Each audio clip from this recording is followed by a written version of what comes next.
Welcome to Harrison Hats.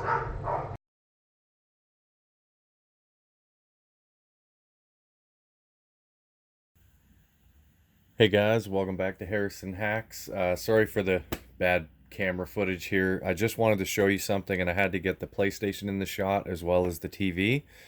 So I've been working on this for a bit. This is RetroArch launching from the PlayStation Classic internally.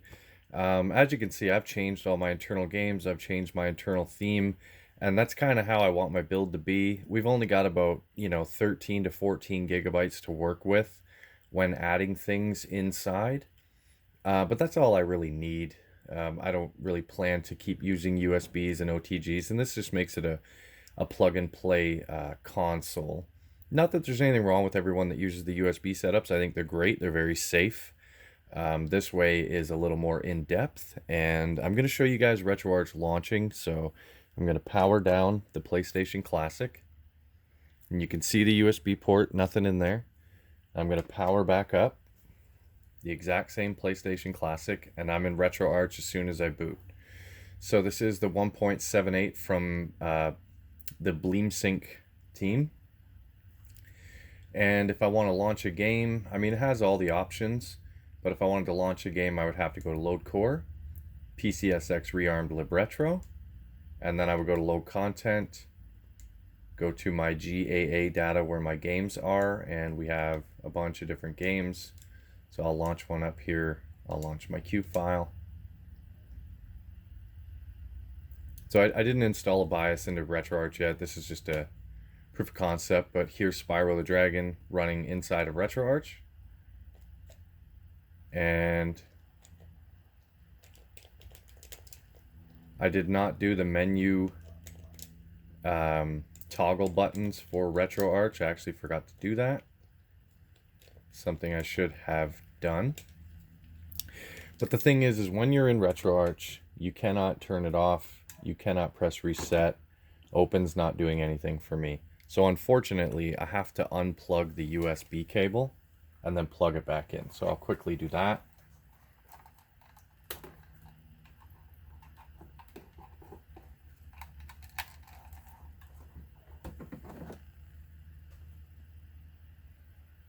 And my TV. All right. So I will turn on the PlayStation Classic, turn the television back on. We're in RetroArch, RetroArch, whatever you want to call it. So I'll go to Input, and I'm just going to go to the menu toggle gamepad combo. I like doing L1, R1, start and select. So there we go.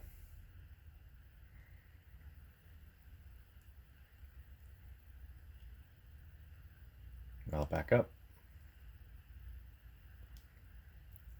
Settings, configuration, save configuration on exit. So I'm just going to go over to main menu, quit RetroArch.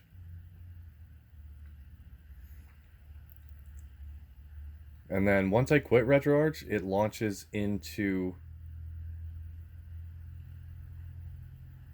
my PlayStation Classic UI.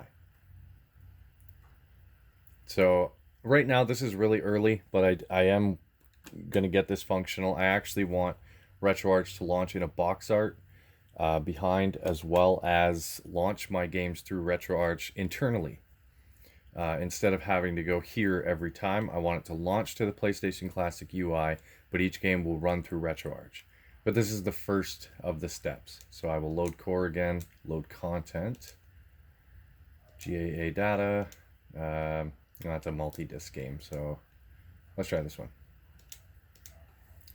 I apologize for any background noise, and this video isn't the best shot, but I just wanted to get this out there.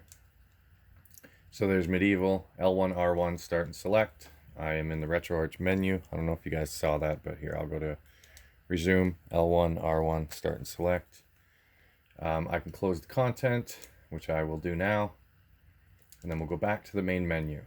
So again, it's kind of a hit and miss right now. This is early in the process. I do plan to add bezels and all that kind of good stuff, but initially I just wanted RetroArch running on the internal of the PlayStation Classic. There's no OTGs here. There's no USBs. There's nothing hidden inside that I'm running off of a USB or anything like that. This isn't like retro boot. This is actually from the BleemSync RetroArch build running on the console. So if I go back to main menu and I go to quit RetroArch, I'm just going to say RetroArch, that's how I say it.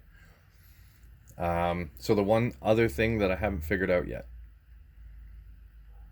is how to get these games to launch in RetroArch. So right now, if I go to launch a game, it's just going to say, no, sorry, buddy. Not happening. So if anyone has any info on this or how I could get this all up and functional for everybody and make it as safe as possible, before I do a tutorial, please let me know. That's going to do it for this video, guys. I really appreciate you watching. Please hit that like button, subscribe to the channel, and most importantly, have a good day.